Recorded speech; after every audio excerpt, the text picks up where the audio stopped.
Seattle music was an unstoppable force in the early 90s.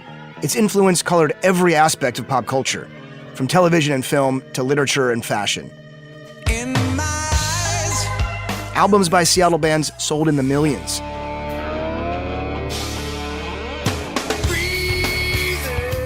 A handful of marquee names boosted the visibility of dozens of smaller acts. Their songs were on permanent radio rotation, their videos played night and day on MTV, and they headlined festivals around the world. Grunge was like a freight train, carrying the city's newly minted celebrity status to the farthest corners of the earth. And just as the train reached top speed, it went off the rails. Kurt Cobain, the lead singer of the enormously popular rock band Nirvana, is dead at the age of 27. Kurt Cobain's body was found inside a garage apartment adjacent to his Seattle home. He was among the most powerful voices of his generation. Everything changed on April 8th, 1994. Kurt Cobain's suicide shocked the world. Less than a year earlier, Nirvana had released their third album. In Utero debuted at #1 on the Billboard 200, solidifying Nirvana's place atop the rock and roll pantheon. They were the biggest band on the planet.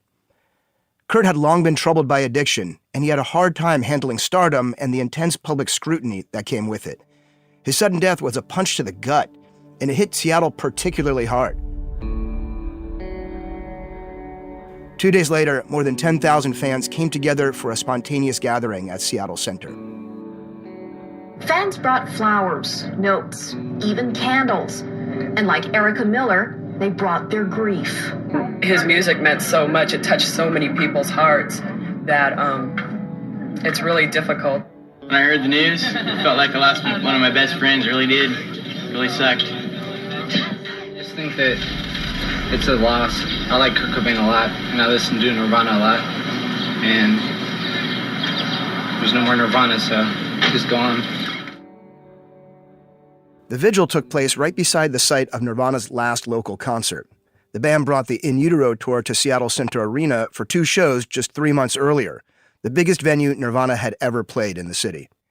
Big enough that it could afford the expensive security and insurance required to allow under 18-year-olds to see the band alongside anyone over 18, which was a rare opportunity.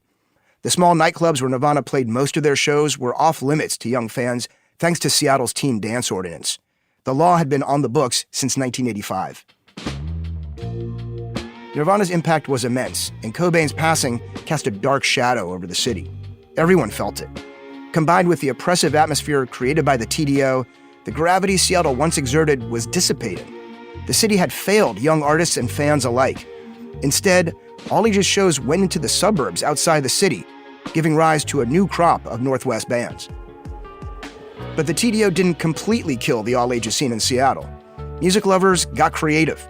One solution was illicit shows in basements and backyards, off the radar of local authorities. Another was to exploit exceptions buried within the language of the TDO. Turned out nonprofit organizations and religious institutions were exempt from the law, which led to a volunteer-run space blossoming in the heart of the city, galvanizing the local music community when it was at its most distraught and diminished. And another all-ages venue in the sanctuary of a Christian church, opened by a religious group hoping to draw young music fans into its flock. This one did not end well. These unlikely locales were crucial anchors to the scene. They were also, for their own reasons, deeply fraught. It illustrates one of the lasting lessons of the TDO era. When all other options are stripped away, young people will make the music happen however they can, even if it puts them in danger. From KUOW in Seattle, I'm Jonathan Zwickle, and this is Let the Kids Dance.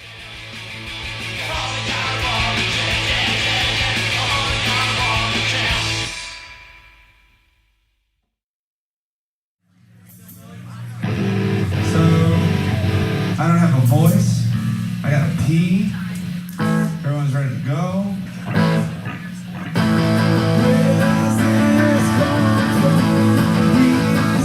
Recognize that voice?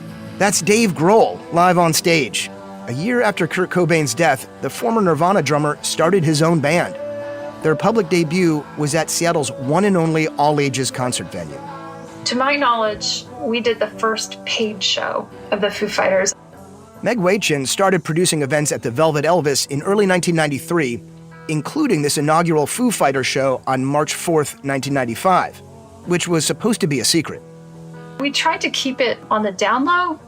We actually didn't put them on the flyer. We were trying to just promote the show with the other bands that the Foo Fighters had chosen to play. Yeah, well, word got out. A line of fans wound around the block. Inside, more than 200 of them packed the venue beyond capacity. Meg had to turn away hundreds of people. It was a wonderful show. It was very generous of the band to play such a cozy, small venue. Kids' faces just watching everyone surrounding the band. Generous because Foo Fighters were intent on entering the world with an intimate, all-ages performance. It was in their DNA. Two of the original members came from the band Sunny Day Real Estate. They got their start playing to teens at the old firehouse in Redmond. Foo Fighters' first show jitters were obvious.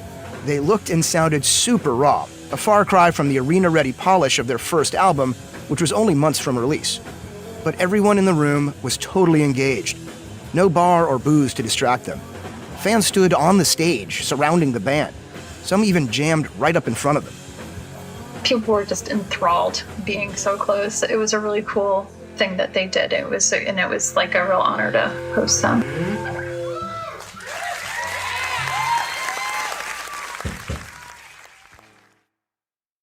Meg arrived in Seattle in 1992 from Providence, Rhode Island.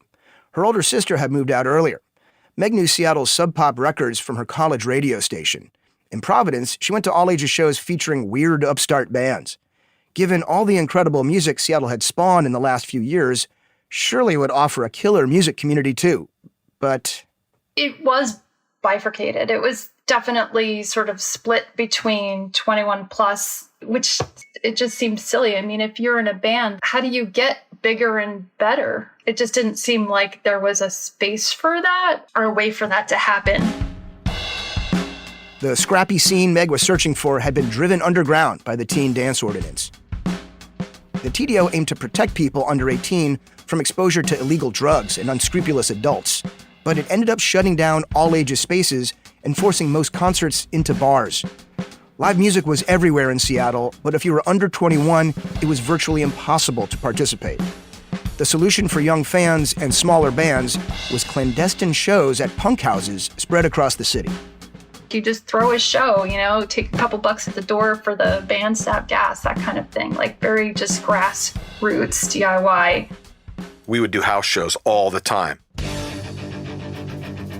My bands would play in basements of people's houses. Jeff Betger started his band 90 Pound Wuss in the Olympic Peninsula town of Port Angeles and soon relocated to Seattle's University District.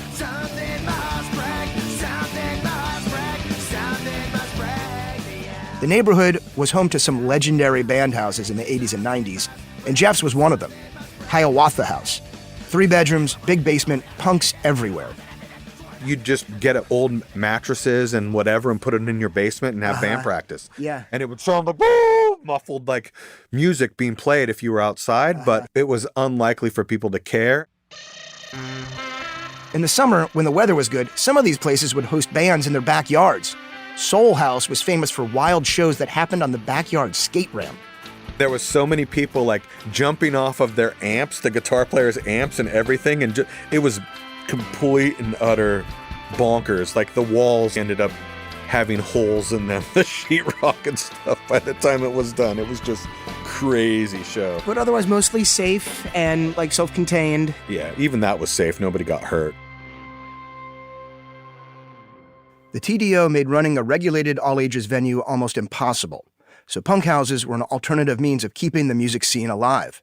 They were a lawless version of the DIY spirit of the old firehouse, which was operating legally in Redmond.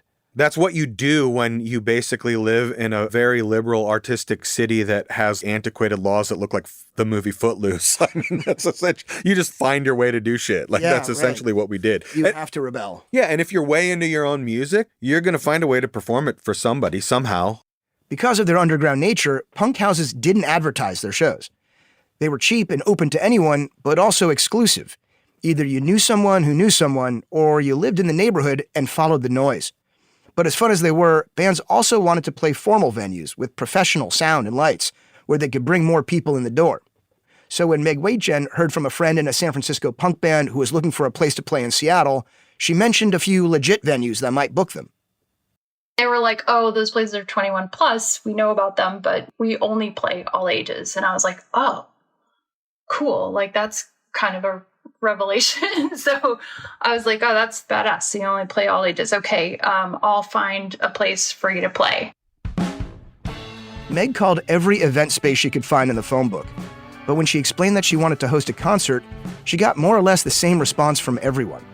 We don't do that anymore. You know, somebody left the place a mess or the police came or something like that. So it seemed like certainly Seattle's efforts to quash the whole thing had seeped into the ability to rent these places, you know?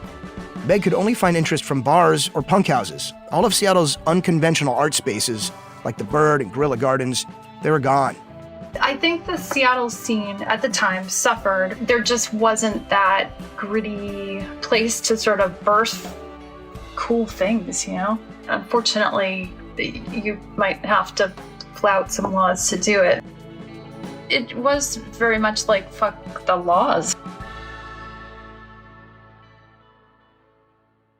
So Meg went renegade, which led her to put on all-ages performances herself at the Empire Rent-A-Car Garage downtown and in the auto mechanics bay underneath it.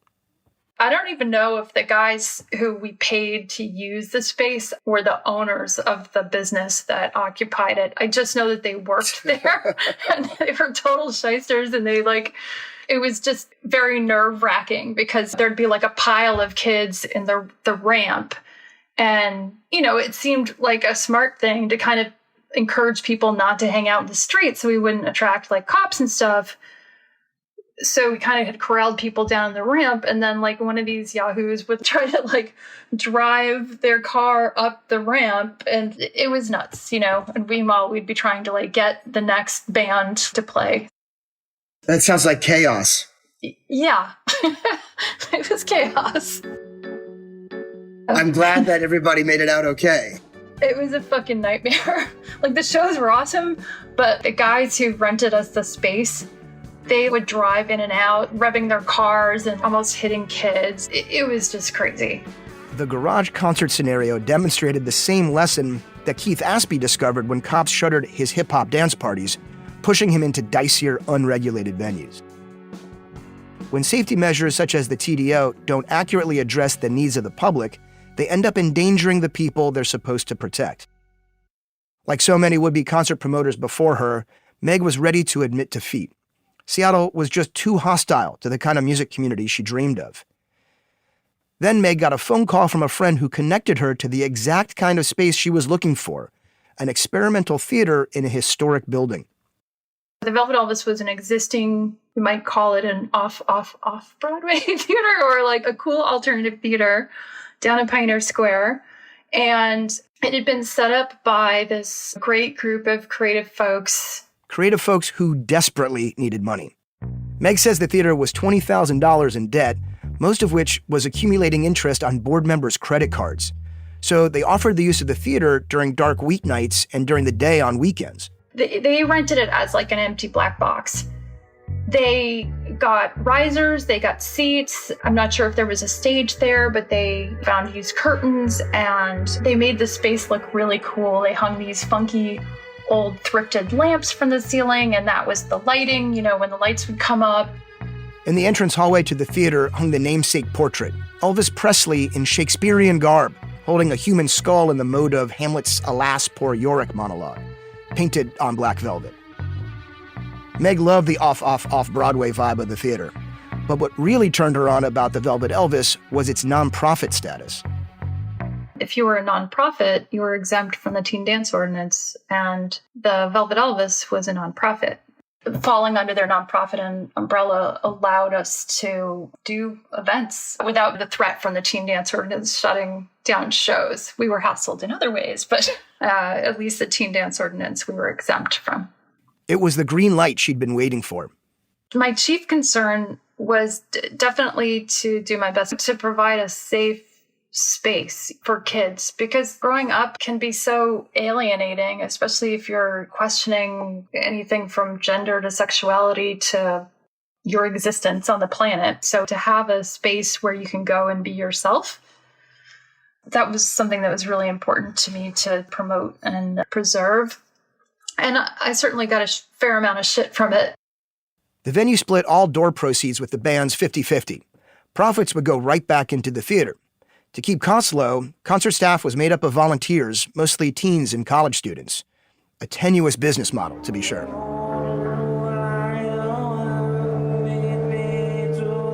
Meg's first booking was the Grifters, a band from Memphis on Sub Pop. They opened the Velvet Elvis on a Wednesday night in October 1993.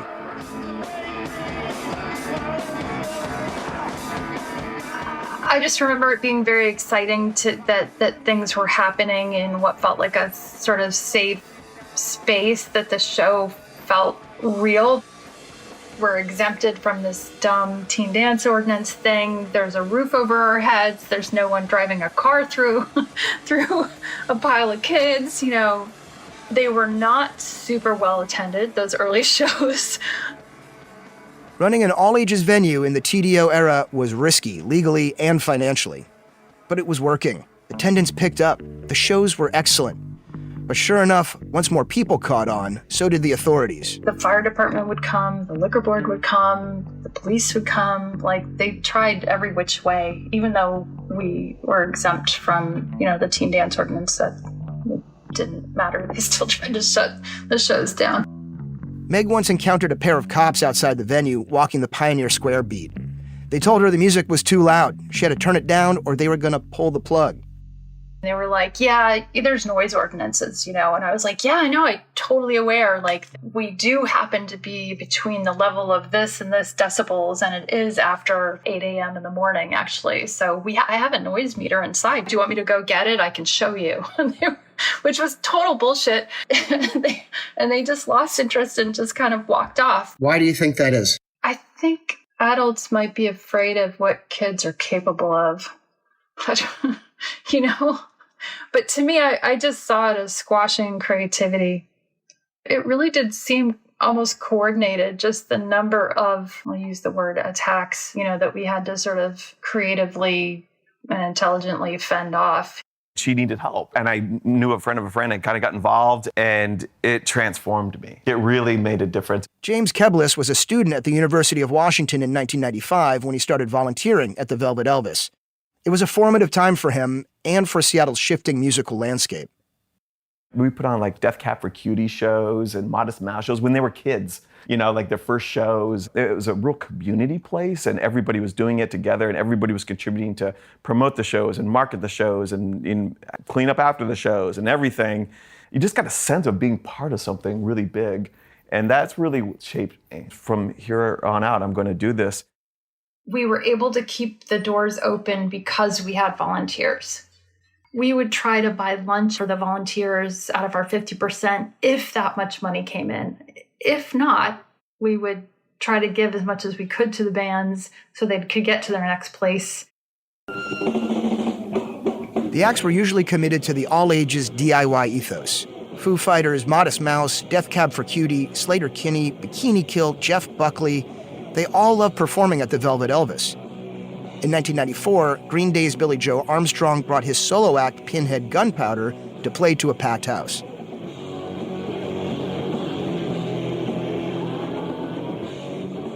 Rocky Votolato is a veteran singer-songwriter in Seattle. As a teenager, he was voracious about live music, but his options were extremely limited. So either it happened at the Velvet Elvis and you were able to see it, or you couldn't go. Or I couldn't go. Yeah. And I was frustrated a lot of times by not being able to go to shows. And I think it made it harder for bands to come to Seattle because they didn't have as many places to play. I'm in love with the world. Elliott Smith played the Velvet Elvis twice. The girl is still around the morning after. Perhaps because the Portland singer-songwriter's career was so brief and so incandescent, these shows left a deep mark. Meg, Rocky, and Sub Pop CEO Megan Jasper were all there. You could hear a pin drop when he played. People were just enraptured. We all sat on the floor, and he just had a chair in the middle, because literally there was only 15 people there, maybe 20. And it was just mind-blowing. Songs were perfect. He was perfect. The space was fucking rad. It was everything to me. And seeing him play and do those songs live in Pioneer Square was one of the greatest music memories I have. To be that close to an artist, it is a more intimate experience. You're right there with them. You're feet away from them. There's something just so magical about that. But as a young person in that room, to have that space to connect with other people and to be a part of it and to grow up with these folks that you do have shared values with, like, that's fucking cool. In the pop music world, quiet, intimate performances are exceedingly rare. But I can tell you from experience that they happen at all ages venues. Young crowds generate a particular kind of reverential energy. Artists feel it, and they radiate it back.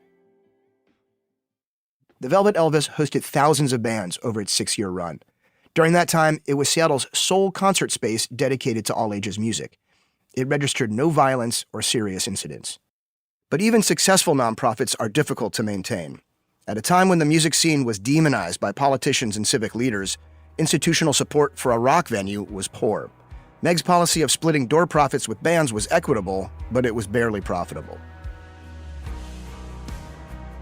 We did not break even until the month before we closed, which felt really satisfying, but also really sad. But, you know, we charged only $5 ever, I think, until the last 2 shows, and it was hand to mouth. June 26, 1999 was the Velvet Elvis's last show. The Melvins headlined. I was crushed at not being able to continue to provide a space for people to go and for art to happen. But days after we closed, this venue called the Paradox that was opening up. It was like an old theater on the Avenue District, and it was used as a church. I think it was by the Mars Hill sect, which, if you're not familiar with that, you might have to Google that, Jonathan, but some not great stories. Coming up after the break, that venue inside a church saves all ages music, but the secrets it holds threaten the entire scene.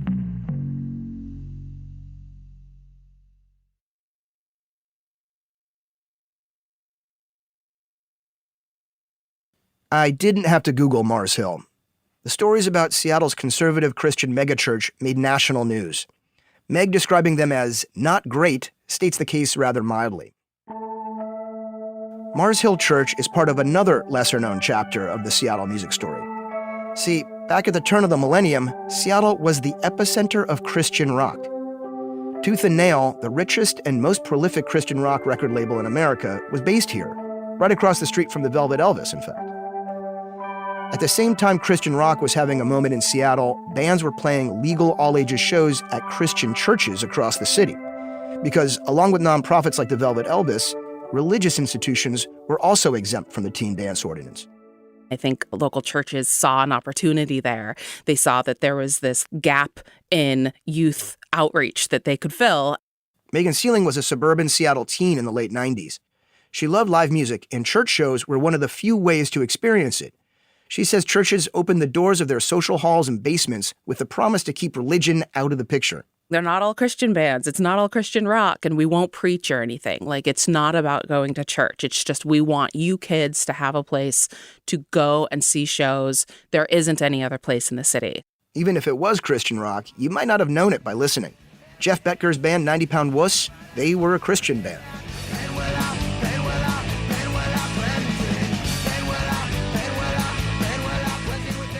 I always grew up on the edge as far as like independent evangelical Christianity and punk rock. And they were signed to Tooth and Nail. The owner of Tooth and Nail Records was a genius to expose kids to this countercultural music. This sounds weird to anybody who's never listened to Christian music, But my band, 90 Pound Wuss, and other bands were literally like the first punk band some of these kids in Texas or Oklahoma or somewhere in the Bible Belt and South had ever heard in their life. He really got to use that faith as a marketing tool. It was an interesting time for Seattle music.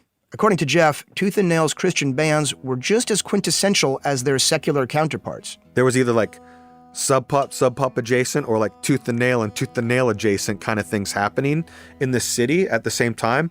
I'll come down tomorrow morning and meet you at our new location. Some Christian singer-songwriters like Damian Jurado and Dave Bazan were fixtures of the all-ages scene. They released music on Tooth and Nail and on Sub Pop. The line between Christian and secular music was blurry. Both styles were featured at church shows, even ones that weren't billed as religious. But that didn't stop the more ambitious pastors from getting on stage between sets to preach.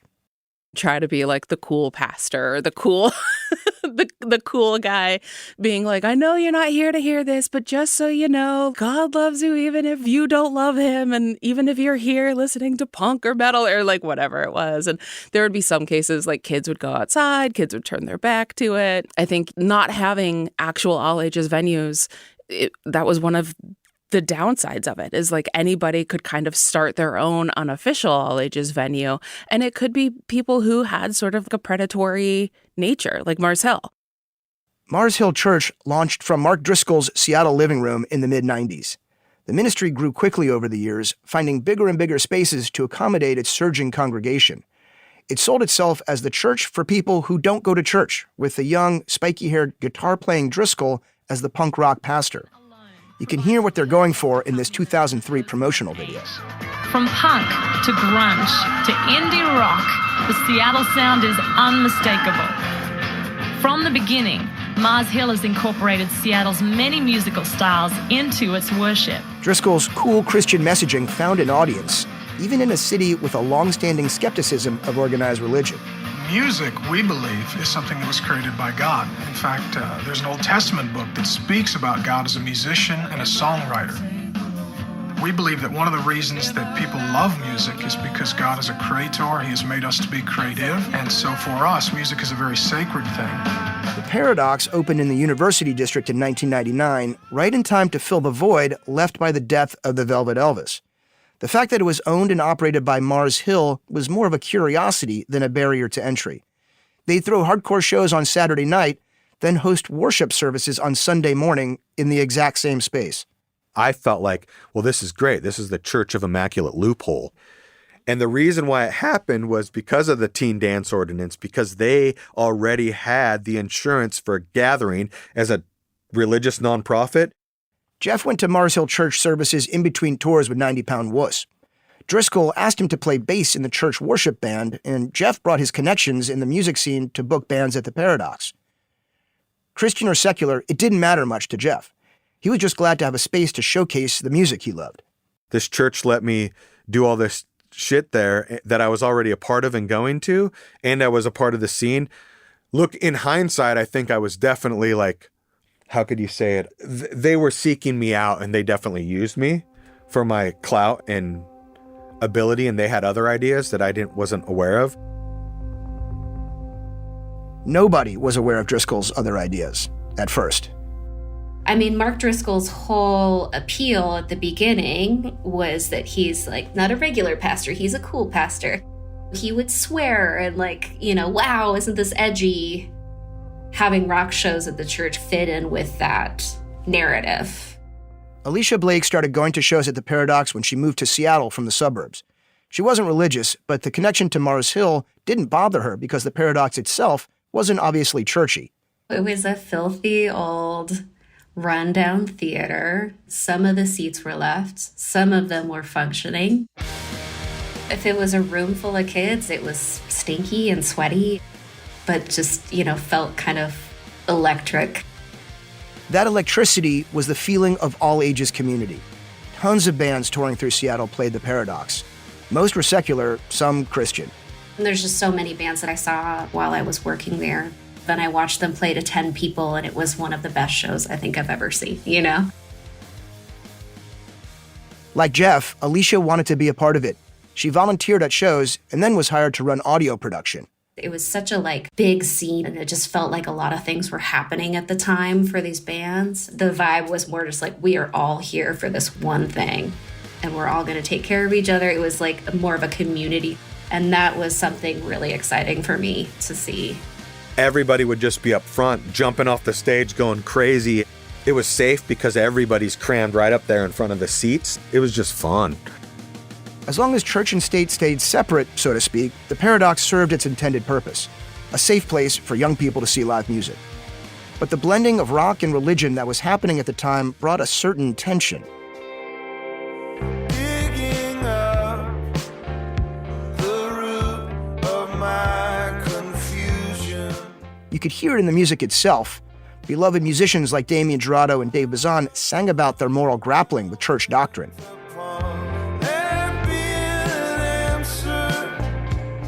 And you could see it at the Paradox, because little by little, the boundary broke down, and it wasn't by accident. The kids that were involved with the Paradox that also attended Mars Hill were pretty tight-lipped about what was happening there, or what kind of church they were. I'm a loyal person, and so I got sucked in pretty early on because Driscoll was approachable, and I liked the way that he was hyperbolic at the time, with some of his ideas. That's obviously a punk rock thing, hyperbole and a lot of caustic confrontation and whatever else. Early on, they weren't as sort of neo-fascist Christian right kind of things at all. Driscoll's sermonizing was taking a harsher tone. He was unashamed about inserting himself in people's personal lives. Jeff remembers one night Driscoll called a meeting for young single men where he hammered on the issue of men's rights in traditional gender roles. He hands us a couple of rocks when we come in. Everybody gets 2 rocks. They're basically representation of your balls, right? Later, it's very clear that it wasn't so much hyperbolic, and it was very misogynistic. The way Jeff explains it, this whole bit was Driscoll calling out their weakness for not marrying young and starting families. Real men provide for their women. Wives stay at home and raise the kids. The rocks were his not-so-subtle object lesson. Man up. Word was spreading about Driscoll's bullying tactics and crass sermons. America, he said, was a pussified nation, brimming with femans and male lesbians. He referred to women as penis homes. Their role was to serve their husbands. Gay people were welcome in theory, but they could not become church members. To become a Mars Hill member, would-be worshipers had to verbally agree to the authority of Driscoll and church leadership. In other words, Driscoll expected his congregation to completely submit to his views. He even rewrote the Mars Hill bylaws to further reinforce his own power. Despite the creepy overtones, Mars Hill was becoming immensely popular. Looking back, it's hard to explain. Seattle is historically one of the least religious cities in America, but dressing up conservative Christian values in rock and roll rebellion struck a nerve.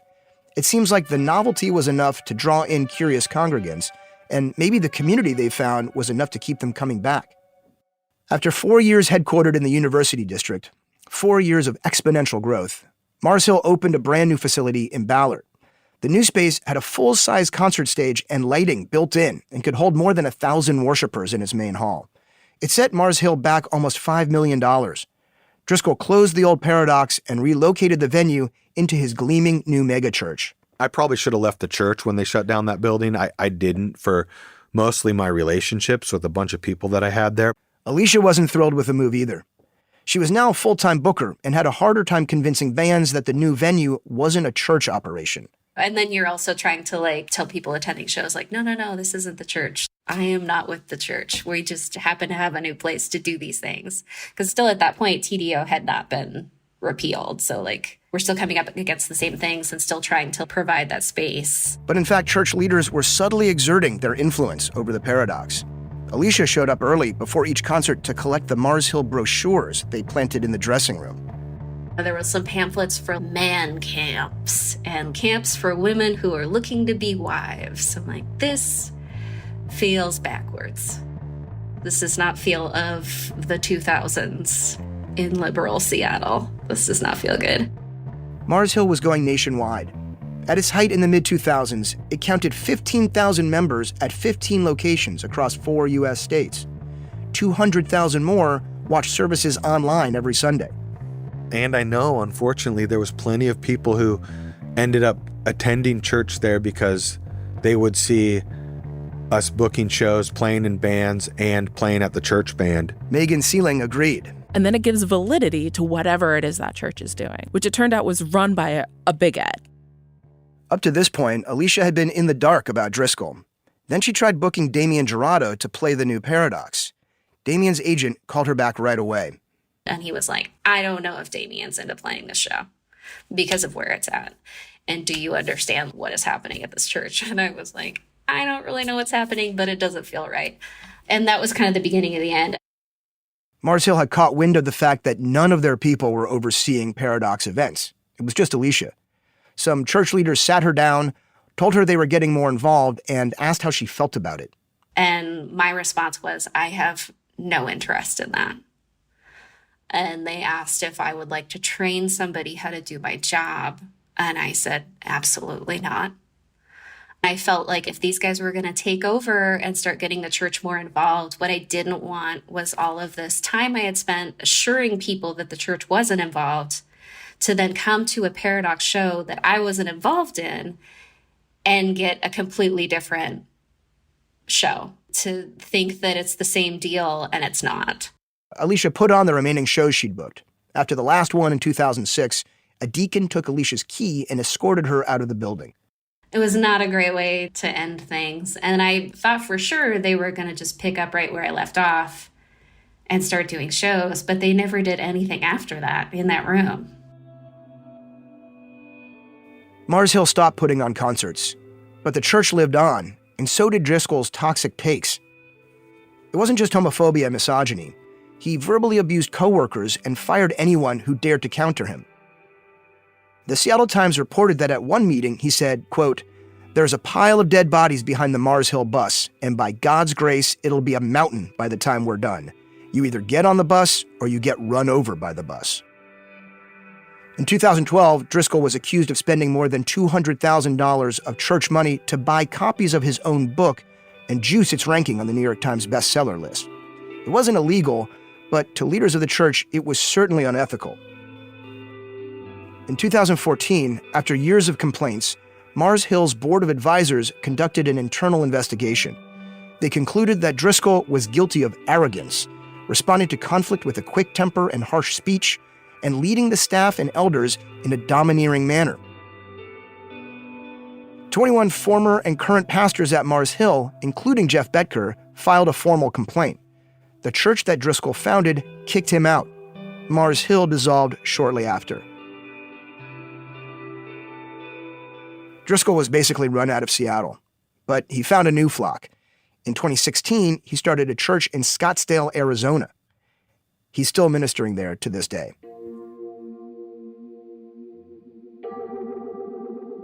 Jeff's feelings about his time at Mars Hill are complicated. He says in some ways it was the best community he's ever been a part of. He stayed with it because of the deep relationships he built with other members of the congregation. He felt like he was making a difference for local bands and music fans. But he also feels some regret, especially when it comes to Driscoll and not recognizing earlier the damage he was doing. You know, in general, that guy can have the bird all the rest of my life, and I want nothing to do with that stuff anymore. I was definitely always under the impression that we were doing something for the music community of Seattle. My idealism and my youthful vigor for punk rock and all ages shows was definitely exploited. But I wasn't the only one, because so was this whole entire music community.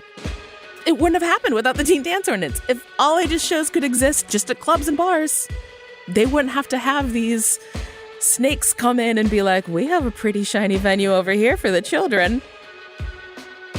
All ages music is built on strong principles: trust, inclusion, accountability. It's an idealistic version of society, which is what gives it power and meaning. It also makes it vulnerable to people with less idealistic motives. Here's what I find most perplexing. City officials concocted the teen dance ordinance because of alleged bad behavior at a church. The all-night, all-ages disco known as the Monastery was registered as a religious institution. The owner preached sermons to his congregants every night. Yet the authors of the TDO made an exception for religious organizations. And sure enough, they exposed Seattle kids to manipulative adults. It's obvious now and should serve as a lesson for the future. Laws based on fear rather than fact are bound to fail. Despite the demise of the Velvet Elvis and the Paradox, Seattle's all-ages music community was gaining momentum. Finally, they had a plan to eliminate the TDO for good. Why is it that we allow this law to be in place since 1985? How do you feel about the fact that this law is in existence on the books in the city of Seattle? Taking the fight straight to City Hall, next time on Let the Kids Dance.